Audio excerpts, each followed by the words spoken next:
मुसलमान सूअर का मांस क्यों नहीं खाते? क्यों मुसलमान सूअर का मांस खाना हराम समझते हैं? क्यों इस्लाम धर्म में सूअर के मांस को खाने की इजाज़त नहीं है? दोस्तों, जैसा कि हम सब जानते हैं, मुसलमानों की ज़िंदगी में होने वाली हर एक चीज़, फिर चाहे वो उनका खाना पीना हो, उठना बैठना हो या फिर कुछ और, सब कुछ दीन इस्लाम के मुताबिक होता है।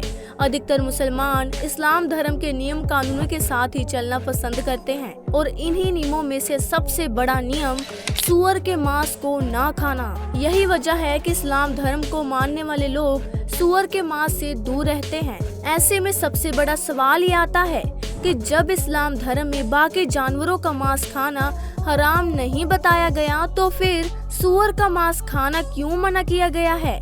अगर आपको ये बात जाननी है तो वीडियो में अंत तक हमारे साथ बने रहिएगा, क्योंकि आज हम आपको इस्लाम धर्म से जुड़ी कुछ ऐसी बातें बताने वाले हैं जिन्हें सुनने के बाद आपके होश उड़ जाएंगे। अगर आपने हमारे चैनल को सब्सक्राइब नहीं किया तो जल्दी से सब्सक्राइब करें और बेल आइकन को प्रेस करना बिल्कुल ना भूलें। जैसा कि हम सबको मालूम है, इस्लाम धर्म में मांस खाना जायज बताया गया है, लेकिन यहाँ भी कुछ शर्तें हैं, क्या चीज खाई जा सकती है और क्या नहीं। ठीक उसी तरह जिस तरह इस्लाम में शराब पीना सही नहीं माना जाता, वैसे इस्लाम धर्म में सूअर का मांस खाना भी मना है। अगर हम मुसलमानों की सबसे पवित्र किताब कुरान शरीफ की बात करें तो सूरा 2 आयत 173, सूरा 5 आयत 3 के साथ साथ और कई आयतों के जरिए आदेश दिए गए हैं कि मुसलमानों को ऐसे किसी भी जानवर का मांस नहीं खाना चाहिए जो हलाल ना हो। ऐसे में अब कौन सा जानवर है जो इस्लाम धर्म में हराम बताया गया है? कुरान शरीफ में इस बात का जिक्र करते हुए कहा गया है कि मरे हुए जानवरों का मांस खाना हराम है। यहाँ पर मरे हुए जानवर का मतलब है ऐसा जानवर जो किसी वजह से मर गया हो, जैसे कि एक्सीडेंट या फिर बीमारी वगैरह से मरने वाले जानवरों का मांस खाने से इस्लाम धर्म को मानने वाले लोगों को मना किया गया है। हाँ, अगर किसी जानवर को अल्लाह के नाम पर मारा जा रहा है, यानी उसकी कुर्बानी दी जा रही है, तो उसका मांस खाया जा सकता है। दोस्तों, सूरा 5 आयत 3 में लिखा हुआ है, उसने तुम्हें केवल मना किया है मृत पशु, खून, सूअर का मांस और वो सब जिसमें अल्लाह के अलावा किसी और का नाम हो। हालांकि अगर किसी की मजबूरी है तो उस पर कोई बात नहीं है, क्योंकि अल्लाह वाकई में रहमत करने वाला है और माफ करने वाला है। जैसा कि आप देख सकते हैं, यहाँ पर आमतौर पर सूअर के मांस को ना खाने की हिदायत दी गई है। खैर, ये तो हुई कुरान की बात, पर क्या आप जानते हैं कि ईसाई धर्म को मानने वाले लोगों की सबसे पवित्र किताब बाइबल में भी सूअर के मांस को खाने की मनाही है और बुक ऑफ लेविटिक्स के चैप्टर नंबर 11 और वर्स नंबर 7 में सूअर को ना खाने का उल्लेख है। अब इतनी सारी धार्मिक किताबें अगर सूअर के मांस को खाने से मना कर रही है, तो आखिर इसके पीछे की सबसे बड़ी वजह क्या है? क्यों सूअर के मांस को खाना हराम समझा जाता है? हम आपको इसके पीछे का कारण बताएं, उससे पहले हम आपसे जानना चाहते हैं कि आपके दिमाग में सूअर शब्द सुनते सबसे पहली चीज क्या आती है? हमें पूरा यकीन है कि आप में से अधिकतर लोग इसे एक गंदा बदबूदार जानवर समझते होंगे, क्योंकि इससे ज्यादा इसकी कोई वैल्यू नहीं। ऊपर से सूअर का कैरेक्टर बहुत ही अलग है।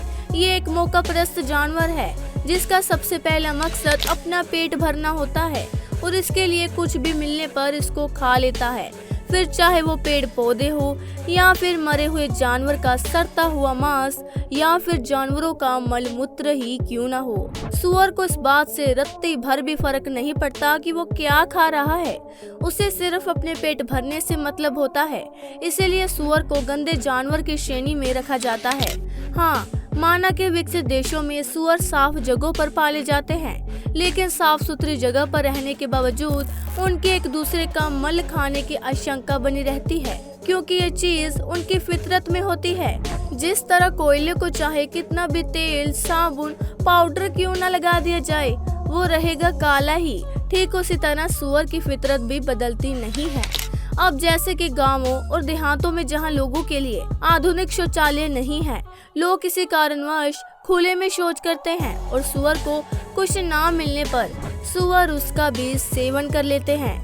अब जो जानवर दूसरों के मलमूत्र का सेवन करता है वो किस श्रेणी में आएगा, ये आप खुद ही समझ लीजिए। अब इस्लाम धर्म में एक बात साफ साफ बोली गई है कि मुसलमान को गंदगी से बहुत दूर रहना चाहिए। यहाँ साफ बताया गया है कि ऐसे चीजों से भी आप दूर रहिए जो गंदी हो। इसीलिए मलमूत्र या दूसरे किसी तरह की गंदगी कपड़ों पर लग जाए तो इंसान नमाज तक नहीं पढ़ सकता और ना ही कुरान शरीफ पढ़ सकता है, जब तक वो इंसान अपने शरीर से वो गंदगी साफ ना कर ले। और सूअर तो एक ऐसा जानवर है जो सभी प्रकार की गंदगी खाता है, फिर चाहे वो किसी जानवर का मल मूत्र ही क्यों ना हो। हालांकि कुछ लोग ये तर्क देते हैं कि ऑस्ट्रेलिया जैसे देशों में सूअर का पालन पोषण बेहद साफ सुथरे तरीके से होता है और हम इस चीज को मानते हैं।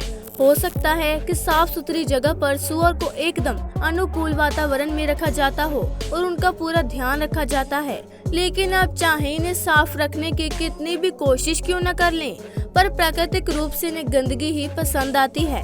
अच्छा, आप सोचकर देखिए, अगर चोर के सामने सोना चांदी रख दिया जाए तो वो बिना चोरी के नहीं रुकेगा, क्योंकि चोरी करना चोर की फितरत है। उसे जैसे कोई महंगी चीज दिखाई देगी वो चुपचाप उसे अपना बनाने की सोचने लगेगा।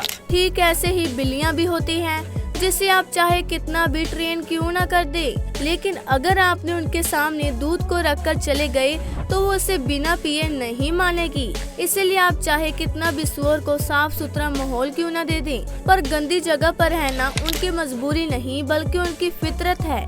उन्हें गंदगी में मजा आता है। इसी वजह से सूअर के मांस से 70 अलग अलग तरह की बीमारियां जन्म लेती है। यहाँ तक कि इंसानों के शरीर में इसका मांस खाने से कीड़े भी हो सकते हैं, जैसे कि गोलाकार कीड़े, नुकीले कीड़े या फिर दूसरी तरह के कीड़े मकोड़े।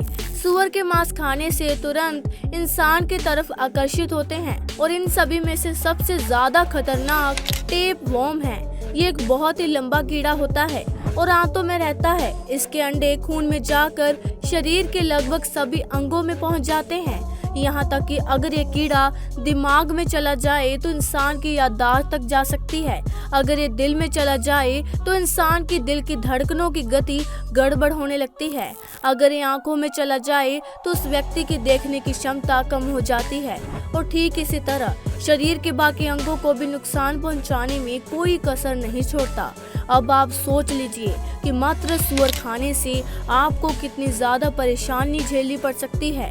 फिर चाहे आप सूअर का मांस कच्चा खाएं या फिर इसे पकाकर खाएं। सूअर के मांस में जो खतरनाक कीड़े होते हैं वो पकाने पर नष्ट नहीं होते।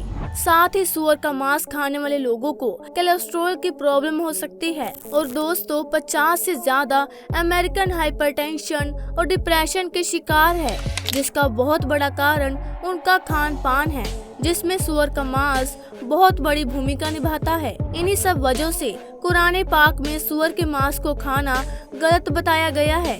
हालांकि सूअर को ना खाने की कुरान पाक में मनाही का ये भी कारण हो सकता है कि सूअर पानी बहुत ज्यादा पीते हैं। जहां नन्हे बच्चे को दूध पिलाने वाली मादा सूअर दिन में 30 लीटर पानी पी जाती है, तो नर सूअर कम से कम 10 लीटर पानी पीते हैं। ऐसे में जब इस्लाम धर्म की शुरुआत हुई तो वहाँ पर पानी की बहुत किल्लत थी। इसी कारण भी सूअर को ना पालने की हिदायत दी गई है ताकि पानी की बचत हो सके। तो दोस्तों, हमें पूरी उम्मीद है कि इस वीडियो में आपके सभी सवालों का जवाब आपको मिल गया होगा। बाकी आपका इस विषय के बारे में क्या कहना है हमें कमेंट सेक्शन में आकर जरूर बताएं। और ऐसे ही इंटरेस्टिंग वीडियोस को लगातार देखते रहने के लिए चैनल को सब्सक्राइब जरूर करें और हमारी वीडियो को लाइक जरूर करें। तो दोस्तों, मिलते हैं अगली वीडियो में, तब तक के लिए शुक्रिया।